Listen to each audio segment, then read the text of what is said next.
আল্লামা ইবনে হাজার আসকালানী রাহমাতুল্লাহি আলাইহি হৃদয় বিদারক কষ্টের একটা ঘটনা তিনি উল্লেখ করেছেন। ইবনে হাজার আসকালানী রাহমাতুল্লাহি আলাইহি বলেন, একজন মহিলার ইন্তেকাল হলো। ওই মহিলার ইন্তেকালের পরে তার মৃত্যুর সংবাদটা তার ভাইয়ের কাছে পৌঁছালো। ভাই যখন শুনতে পারলো তার বোনের ইন্তেকাল হয়েছে, বোনের মৃত্যু হয়েছে, ভাই দৌড়াইয়া বোনের বাড়িতে চলে আসছে, বোনকে দাফন কাফন করবে।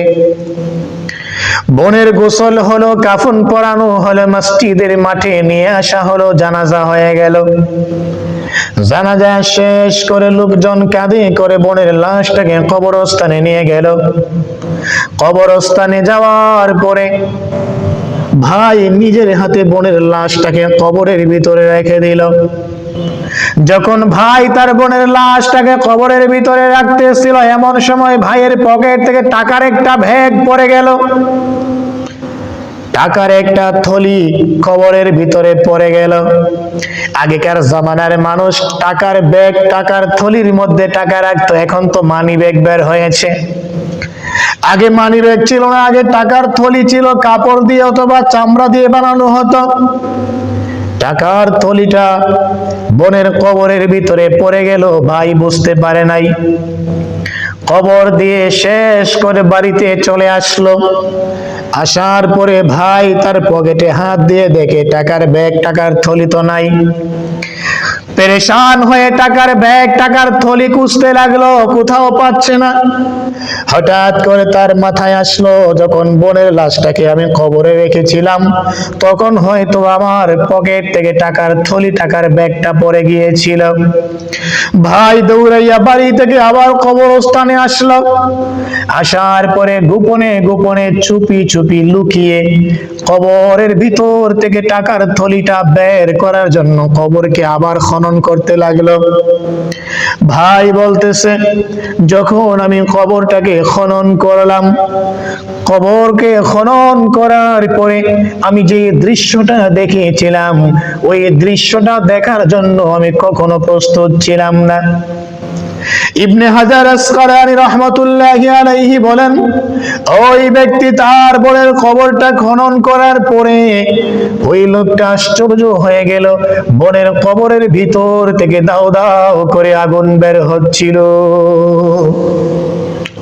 লোকটা আশ্চর্য হয়ে দৌড়াইয়া কবরস্থান থেকে বাড়িতে চলে আসলো। চিন্তা পেরেশানিতে অস্থির হয়ে গেল, কেন আমার বোনের সাথে এমন হলো, কেন আমার বোনের কবরে আগুন জ্বলতেছে দাও দাও করে।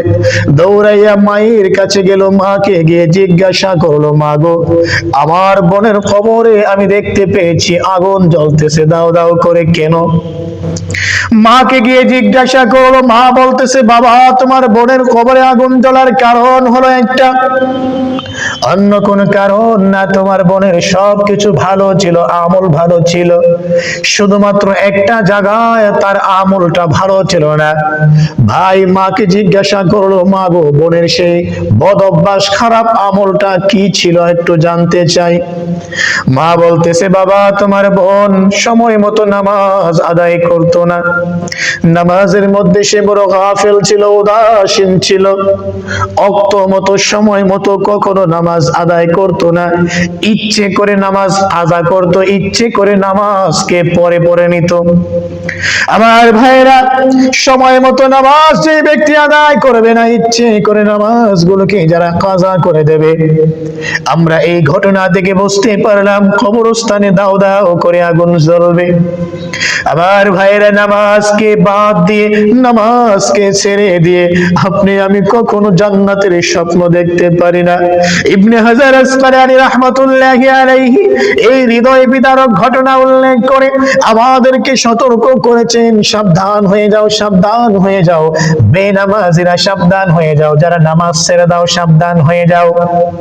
নামাজকে যদি আমরা অলসতা করি, নামাজের ব্যাপারে যদি আমরা গাফেল হয়ে যাই, বিমুখ হয়ে যাই, নামাজকে যদি আমরা সময় মতো, অক্ত মতো, গুরুত্ব সহকারে আদায় না করি, তাহলে আমাদের কবরস্থানে ওই মহিলার কবরের মতো দাও দাও করে আগুন জ্বলবে।